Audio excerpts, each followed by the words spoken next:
네, 우리 올해 주제가 사랑으로 건설되는 하나님의 가정이라는 주제로 하나님의 가정에 대해서 계속적으로 주일에 설교하고 있고요. 주중에는 기도로 우리가 실천할 수 있으니까 기도문을 갖고 말씀을 전하고 있습니다. 좋은 소식 하나 나눌게요. 제가 어제 졸업했습니다. 신학대학원을 우리 김호 목사님과 같이 목회학 석사과정을 끝내고 졸업했고요. 기분 좋은 얼굴 보여주잖아요. 네. 그래서 추운데 우리 한번 확산문도 던져보고 좋은 졸업을 했는데요. 감사하게도 우리 강소교회 제자들이 기도해 주시고 또 도와주신 덕분에 또 많이 배려해 주셔서 제가 3년 정도 목회학 석사 과정을 마치고 상도 하나 받고 기쁘게 졸업했습니다. 감사합니다. 자, 오늘 말씀은요, 성경 말씀에 기록된 기도문으로 올해 주중 예배를 진행할 예정인데요. 오늘은 아브라함의 기도 두 번째로 섬기는 아브라함의 기도라는 주제로 말씀을 나누도록 하겠습니다. 본문은 창세기 18장 1절부터 8절인데요. 오늘 구조는 좀 길긴 하지만 스토리텔링이라고 하죠. 되게 아주 좋은 스토리가 있기 때문에 이 스토리를 통해서 우리가 하나님의 말씀을 공부해보고 또 우리 삶에 적용해보면 좋겠습니다. 말씀을 읽을 테니까 잘 들어보시면 좋겠어요. 창세기 18장 1절부터 8절 새번역 버전입니다. 주님께서 마브레의 상수리 나무 곁에서 아브라함에게 나타나셨다. 한창 더운 대낮에 아브라함은 자기의 장막 어귀에 앉아 있었다. 아브라함이 고개를 들고 보니 웬 사람 셋이 자기의 맞은쪽에 서 있었다. 그는 그들을 보자 장막 어귀에서 달려나가서 그들을 맞이하여 땅에 엎드려서 절을 하였다. 아브라함이 말하였다. 손님들께서 저를 좋게 보시면 이 종의 곁을 그냥 지나가지 마시기 바랍니다. 물을 좀 가져오라고 하셔서 발을 씻으시고 이 나무 아래에서 쉬시기 바랍니다. 손님들께서 잡수실 것을 제가 조금 가져오겠습니다.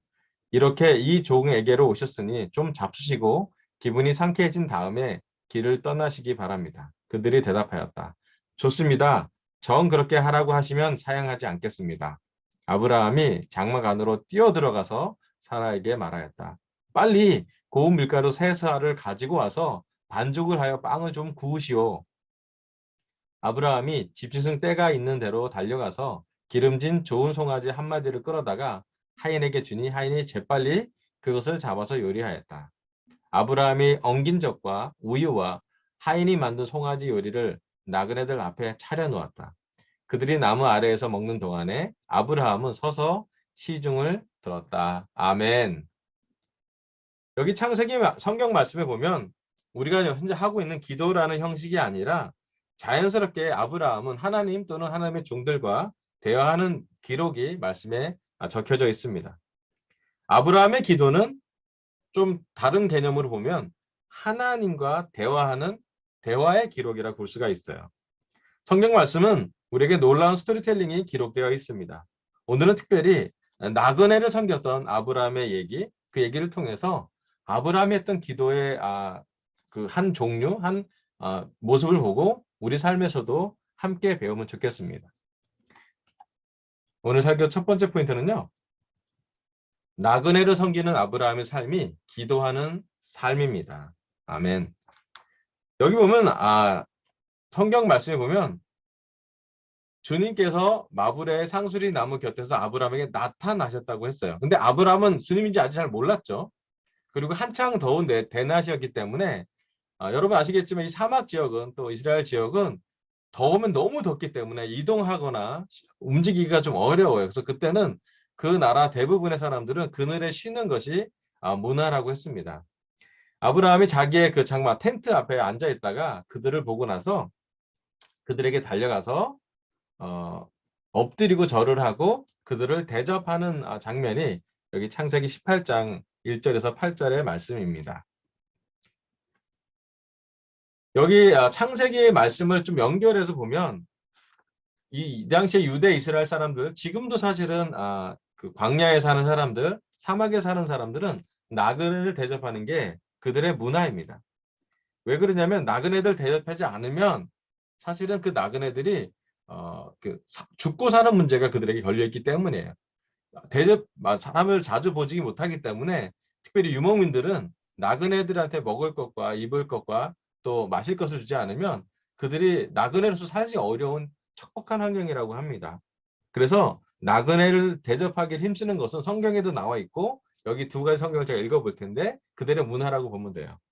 출애굽기 21장 21절 너희는 너희에게 몸붙여 사는 나그네를 학대하거나 억압해서는 안 된다. 너희도 이집트 땅에서 몸붙여 살던 나그네였다. 그래서 출애굽기에 나오는 하나님의 계명 중에 또 하나님의 율법 중에 하나는 나그네를 잘 돌보라고 기록되어 있습니다. 물론 나그네뿐만 아니라 고아와 과부도 사회적인 소외계층을 잘 돌보라고 레위기와 신명기와 여기 나온 출애굽기에 기록되어 있습니다. 디모데 전서 5장 9절 10절에 이런 말씀이 써 있습니다. 과부로 명부에 올릴 이는 60살이 덜 되어서는 안 되고 한 남편의 아내였던 사람이어야 합니다. 그는 착한 행실을 인정받는 사람이라야 하는데 자녀를 잘 기르거나 나그네를 잘 대접하거나 성도들을 자기 집에 모시거나 어려움을 당한 사람을 도와주거나 모든 선한 일에 몸을 바친 사람이어야 합니다. 자, 디모데 전서에서 나온 말씀은 60살이 넘는 교회 안에서 과부라고 하는 한 사람을 올릴 텐데 그 과부라는 사람은 여러 가지 좋은 성품이 있는데 첫 번째는 자녀를 잘 기르는 거고요.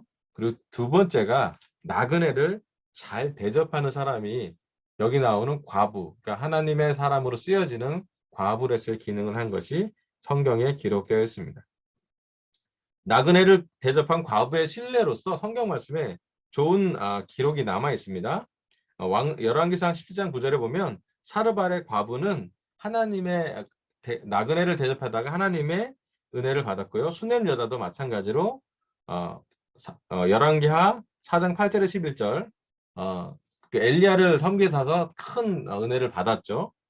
또 신약에 보면 사도행전 16장에 나온 빌립보에 있는 루디아가 바울과 그 일행을 아주 극진히 대접한 것이 성경에 기록되어 있습니다.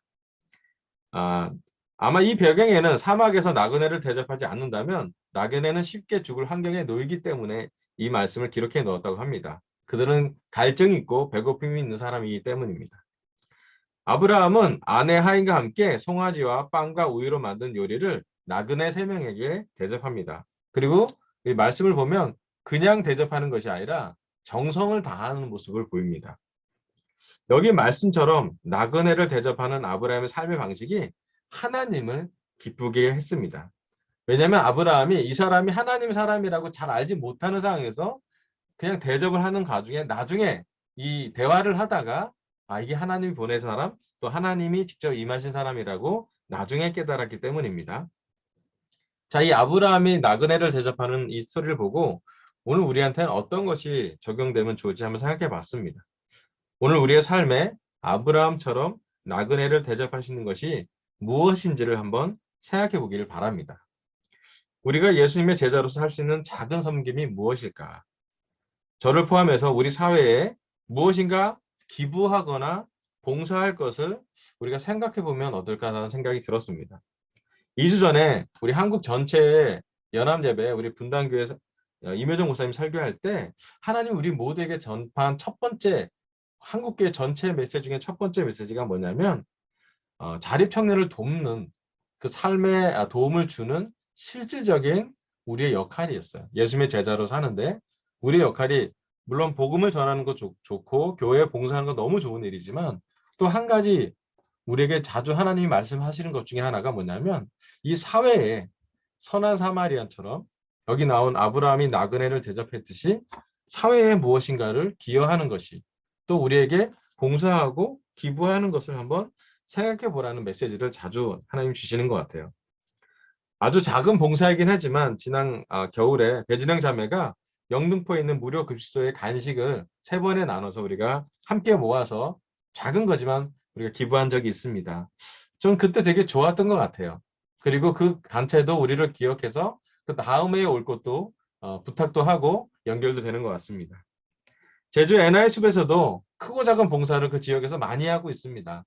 제가 볼 때마다 제주 NISB의 상황님과 도희영수님 또 그 형제자매들이 그 제주도에서 봉사할 수 있는 모든 것을 봉사할 거라고 생각이 들고요. 또 최근에 우리 제욱 형제 형님이 뉴질랜드에서 한국에 들어오는 과정을 할 때도 참 바쁜 일정에서 도희 누나가 엄청나게 많은 이렇게 알아보기도 하고 기도도 하고 실제로 이렇게 많은 봉사를 한 것을 저희는 기억합니다. 또 제가 제주도 갈 때도 항상 저에게 쉬움을 줄 수 있도록 여러 사람들이 많이 섬겼던 것도 기억합니다. 그럼 우리가 이 아브라함의 기도, 또 아브라함의 삶의 태도를 보고 오늘 우리가 한 가지를 좀 배웠으면 좋겠는데 그게 뭐냐면 작은 봉사할 것을 놓치지 말자라는 것이에요. 아마 우리 강서 또 제주 가정교회에서 기도 중에 2020년 올해 우리 나그네로 표현될 수 있는 소외받은 또는 봉사할 무엇이더라도 우리가 찾아보기를 저는 권하고 싶습니다. 특히 결혼부의 경우에는 우리 아이들과 함께 봉사할 것이 물론 코로나 때문에 좀 쉽지 않고 좀 되게 어려운 환경에 있지만 무엇인가 우리도 우리 아이들을 키울 때 엄마 아빠가 또 아빠 엄마가 함께 봉사할 것을 나눌 수 있는 그런 기회를 가져가면 좋겠고 또 이 지역에서 또 우리 영등포나 이 우리가 살고 있는 우리가 주거하는 지역 근처에서 늘 봉사할 거리는 넘쳐나는데 또 늘 기부할 것도 되게 많은데 올해 우리가 무엇인가 우리의 물론 시간도 제한되어 있고 우리의 재정도 제한될 건 분명히 있지만 뭔가 우리가 봉사할 수 있는 것을 한번 해보면 좋지 않을까 저는 제안하고 싶고 말씀을 통해서 우리가 한번 기도해 보라고 부탁하고 싶습니다. 한 가지 분명한 것은 우리가 기도한다면 하나님이 들어줄 것이고 그 기도의 응답으로 우리가 어떤 것을 봉사하면 좋을지 또 우리의 능력보다는 하나님의 능력으로 봉사의 힘을 주실 거고 우리의 체력보다는 하나님의 체력을 주실 것 같고 우리의 동기보다는 하나님 우리 동기를 키워주실 것을 저는 기대하고 믿고 있습니다. 그래서 우리 한번 이 아브라함처럼 누군가 나그네를 대접하는 작은 봉사가 있듯이 우리 삶에서도 봉사하고 섬길 걸 찾아보는 그런 아브라함의 기도, 그런 삶의 태도를 함께 공유했으면 좋겠습니다. 자, 오늘 설교 두 번째 말씀은요. 창세기 18장 9절부터 15절입니다. 자, 이 말씀은요. 우리 중에 특별히 제주 가정교회 성우가 두 분이 계세요. 한 분은 김도희 자매님이시고요. 한 분은 김영실 PD님이 두 분 계신데 제가 부탁하고 싶어요. 우리 도희 누나가 한번 읽어줄 수 있나요? 괜찮을까요? 성우하시는 도희 누나. 네. 감사합니다. 성우라고 하지 말지. 그냥 도희 누나가 읽어주시면 좋겠습니다. 네. 그들이 아브라함에게 물었다. 대개 부인 사라는 어디에 있습니까? 아브라함이 대답하였다. 장막 안에 있습니다.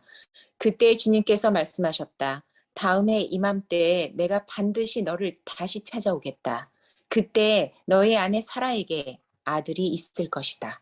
사라는 아브라함이 등지고 서 있는 장막 어귀에서 이 말을 들었다.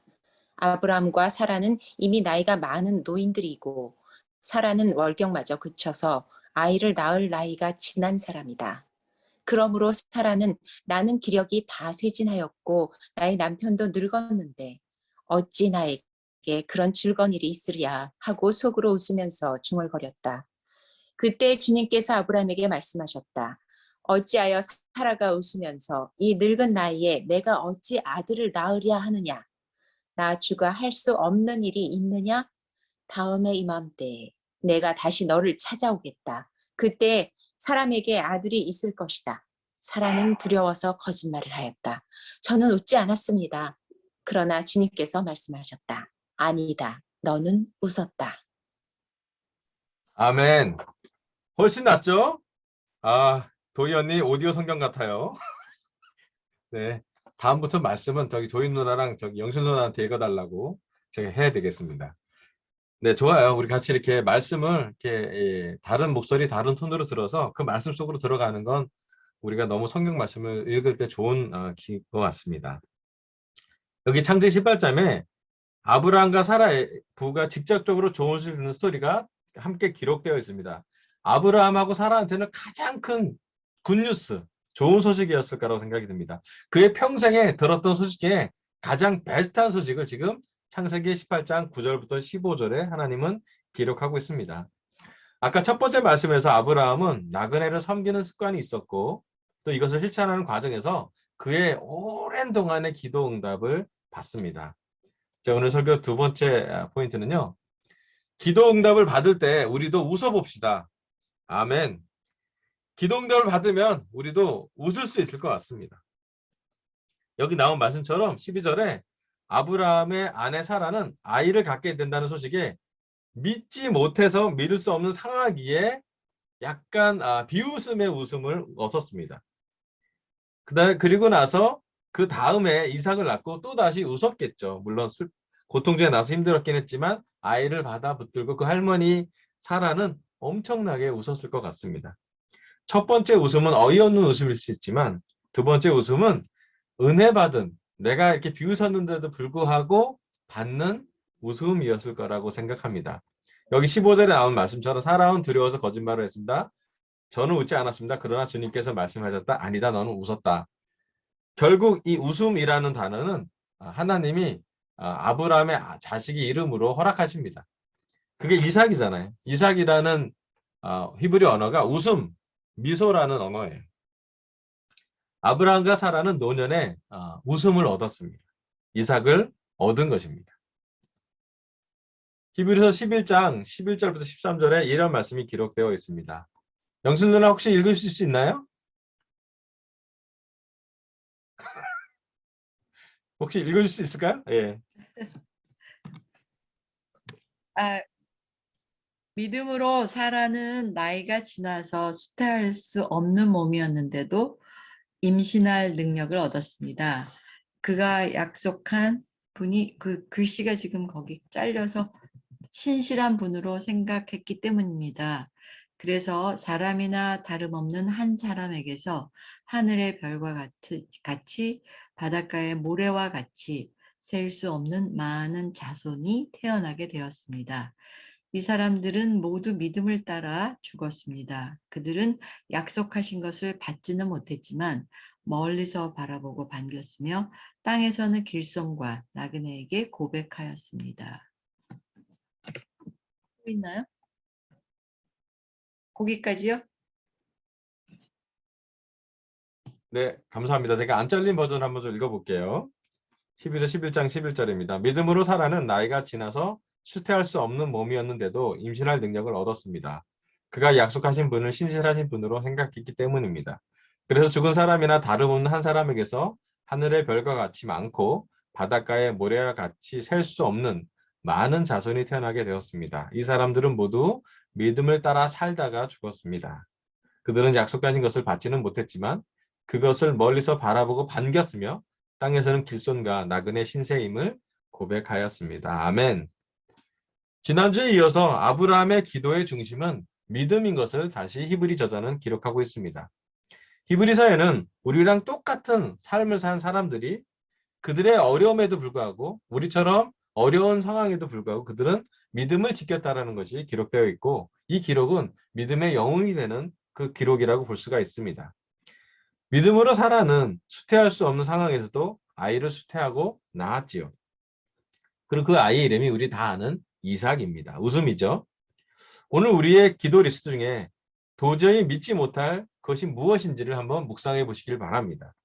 사라처럼 도저히 이것은 불가능하다라고 생각하는 것을 우리가 아마 기도해 보기를 부탁하고 싶습니다. 하나님의 약속과 우리의 상황은 아마도 아브라함과 사라처럼 기도는 하지만 완전히 믿지 못하는 그런 상황일 수도 있습니다. 우리는 늘 믿음의 싸움을 직면하고 있습니다. 근데 한 가지 좋은 것은 기도한 것이 응답받으면 우리는 어떻게 할까 한번 생각해 보라는 것이에요. 물론 기도를 응답받으면 우리는 웃을 것입니다. 아마 이 웃음이 이 기도 응답이 또 다른 기도를 할 수 있는 동력이 될 수 있을 거라고 생각하고 성경은 그래서 히브리서의 믿음의 장에 이 말씀을 기록되어 있습니다. 오늘 우리 강서 또 우리 제주 가정교회에게 또 이 말씀을 듣는 캐나다의 규란이나 가영 씨에게도 삶에서 웃음이 가득하길 바랍니다. 삶의 이삭이 아브라함처럼 이삭이 함께하길 바랍니다. 우리 제자들의 삶에서 웃음을 얻을 때가 올 것입니다. 아마 우리가 기도 응답받으면 웃을 것이기 때문입니다. 우리의 기도는 하나님의 시점, 하나님의 방식, 하나님의 사람을 통해 응답하실 겁니다. 또 응답 받으실 것입니다. 그 받을 때까지 우리가 인내하며 믿어보길 바랍니다. 그리고 끝내는 우리가 여기 나온 사라처럼 웃으면서 삶을 살았으면 좋겠습니다. 물론 우리 삶의 고난과 어려움, 현재 우리의 한계도 우린 분명히 인식합니다. 우리는 약합니다. 조금만 일을 해도 피곤하기도 하고요. 우리의 재정, 우리의 시간은 늘 한계에 직면하기도 합니다. 해야 할 일도 많고 또 책임질 것도 많기 때문에 부담도 있습니다.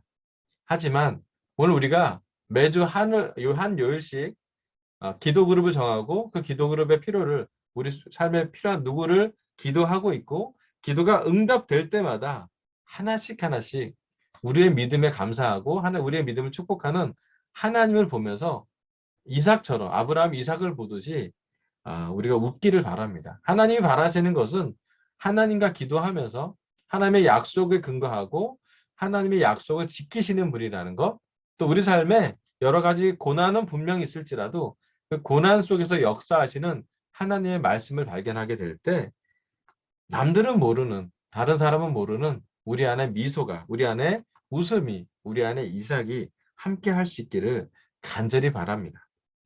우리 삶에서도 우리 제주 가정교회와 우리 강석의 제자들, 이석에는 모든 사람들의 삶에서도 기도 응답이라는 응답이 미소로 전달되기를 간절히 바랍니다.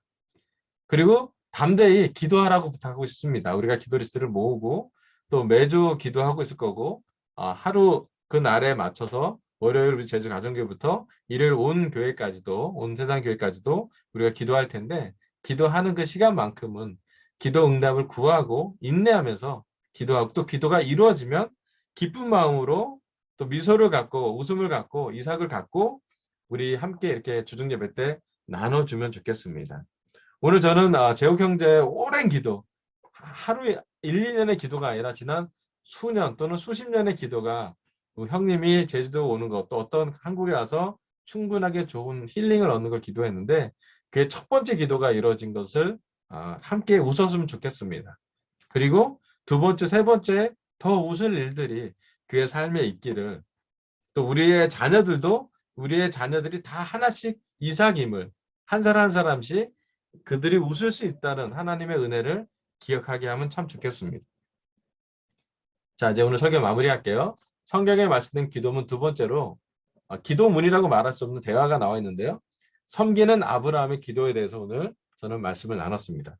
첫 번째, 나그네를 섬기는 아브라함의 삶이 기도하는 삶입니다. 아브라함이 나그네를 섬겼듯이 올해 우리도 나그네, 우리한테는 뭐 기부나 봉사할 수도 있는데요. 그리고 섬길 수 있도록 또 우리 삶의 끝이 열릴 수 있도록 기도하면 좋겠습니다. 두 번째, 기도 응답을 받을 때 우리도 웃어봅시다. 우리 삶에서 기도 응답, 이삭이 올 때까지 사라, 아브라함처럼 믿으면서 기도하기를 간절히 바랍니다. 이상으로 설교를 마치겠습니다.